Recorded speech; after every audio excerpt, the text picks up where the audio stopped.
दिव्यांग रोशन सड़क किनारे मोची की दुकान लगाया करता था। उसकी एक बेटी थी कोमल। कोमल बहुत ही खूबसूरत और समझदार थी। तू खाना रख जा बिटिया, मैं बाद में खा लूंगा। पर मैं तो आपको खाना खिलाकर ही घर जाऊंगी बापू, खाओगे नहीं तो काम कैसे करोगे?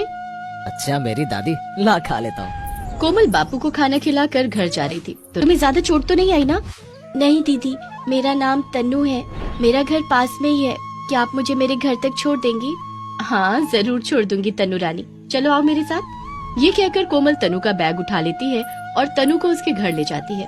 घर पर तनु का चाचा अतुल मिलता है। अतुल खूबसूरत कोमल को देखकर चौंक सा जाता है और फिर मुश्किल से ही उस पर से नजर हटा पाता है। ये देख कोमल भी कुछ शर्मा जाती है। तभी अतुल खुद पर कंट्रोल करते हुए कहता है, आपने मेरी भतीजे की मदद की, इसके लिए आपका बहुत बहुत धन्यवाद मित्र। मेरा नाम कोमल है। और मेरा अतुल। आप बैठिए, मैं आपके लिए ठंडा लेकर आता हूँ। कोमल एक सोफे पर बैठ जाती है और वहाँ बैठते ही उसे एसी की ठंड का अनुभव होने लगता है। एसी की ठंडी ठंडी हवा और आलीशान घर देखकर कोमल मन ही मन कहती है, यहाँ तो गर्मी में सर्दी जैसी ठंड लग रही है, लगता है घर में एसी लगाए। घर है भी तो महल जैसा आलीशान। उस दिन अतुल कोमल को देखता है तो वो उसके मन में ही बस जाती है और वो हमेशा उसके बारे में ही सोचता रहता है। कोमल जैसी खूबसूरत लड़की मुश्किल से ही मिलती है, अगर मैं उससे शादी करूँ तो वो हमेशा के लिए मेरी हो सकती है। उधर कोमल एसी की ठंडी हवा को नहीं भूल पाती। एक दिन वो रोशन से कहती है, बापू क्या आप हमारे लिए घर में एसी नहीं लगवा सकते? हमारे घर में बहुत गर्मी रहती है। घर में एसी लगाने की तो मेरी औकात नहीं है बेटिया। हाँ, अगर तुझे ज्यादा ही एसी में रहने का शौक है तो तेरे लिए एसी वाला दूल्हा ढूंढ देता हूँ। ये सुनकर कोमल चुप हो जाती है। कुछ दिन बाद अतुल गाड़ी लेकर घर से निकलता है तो रास्ते में उसकी नजर कोमल पर पड़ती है। अच्छा, तो ये इस गरीब मोची की बेटी है। ये जानते हुए भी कि कोमल एक दिव्यांग गरीब मोची की बेटी है, अतुल उसे अपने दिल से नहीं निकाल पाता और एक दिन दिल से मजबूर होकर रोशन मोची के पास जाकर कहता है, बाबूजी मुझे आपसे कुछ कहना है। आपने मुझ गरीब मोची को बाबूजी बोला? हाँ बाबूजी, दरअसल मैं आपकी बेटी कोमल को बहुत पसंद करता हूँ और उनसे शादी करना चाहता हूँ। तभी रोशन की नजर अतुल के चेहरे पर पड़ती है।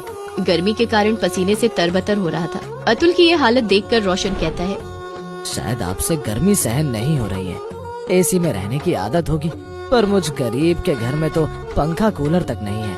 आप उसकी चिंता मत कीजिए, मुझे आपसे बस आपकी बेटी के सिवा और कुछ भी नहीं चाहिए। ये सुनकर रोशन बहुत खुश होता है और सोचता है कि उसकी बेटी बहुत ही खुश नसीब है जो उसे इतना अमीर घर मिल रहा है कि सारी उम्र एसी की ठंडी हवा में कट जाएगी।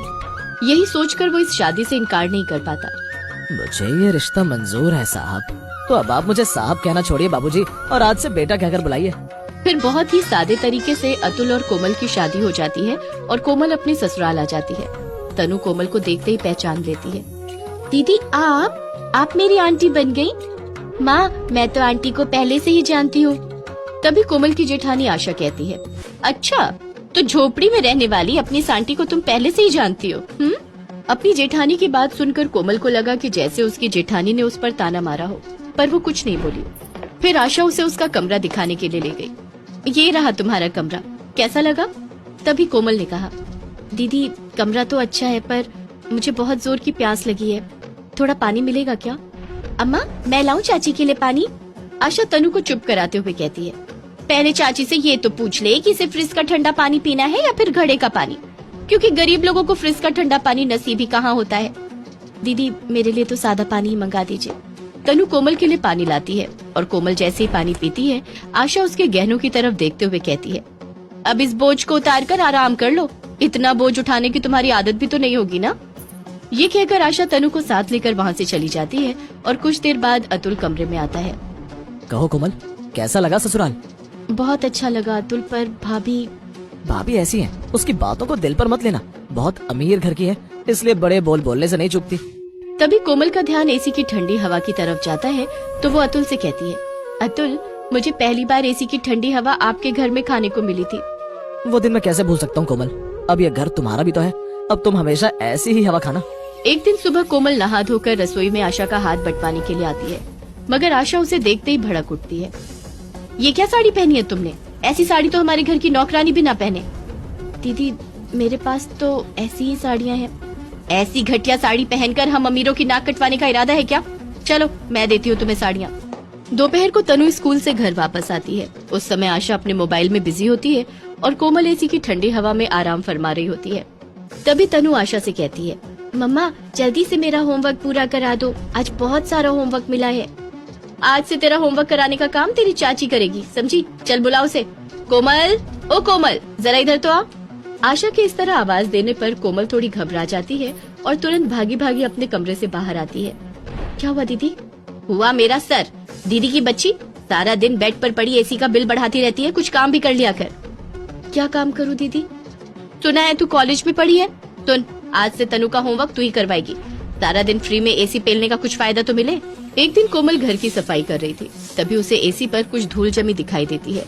वो झाड़ू से एसी साफ करने लगती है तो अचानक चरचर की आवाज कर एसी के तारों में चिंगारियां छूटने लगती हैं और एसी जल जाता है।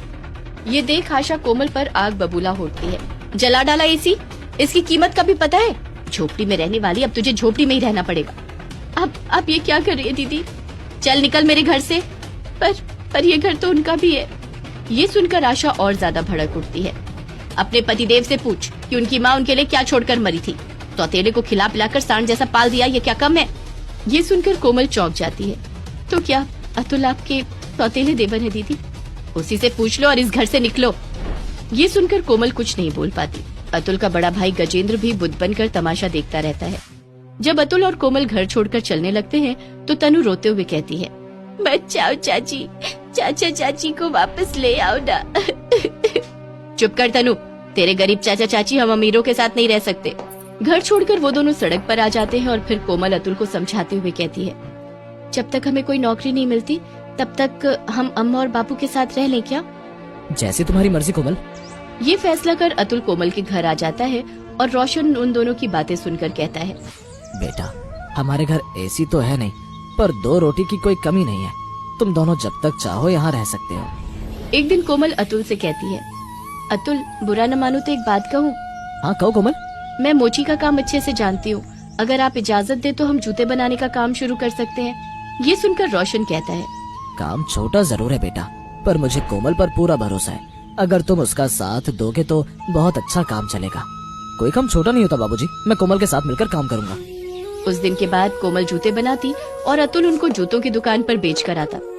कोमल के बनाए जूते सबको पसंद आते और हाथों हाथ बिक जाते। सुनो भाई अतुल, आज के बाद तुम जितने भी जूते तैयार करो मुझे बेचो, मैं तुम्हें अच्छा दाम दूंगा।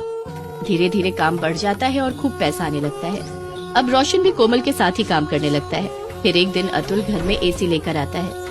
अरे एसी, आप एसी ले आए?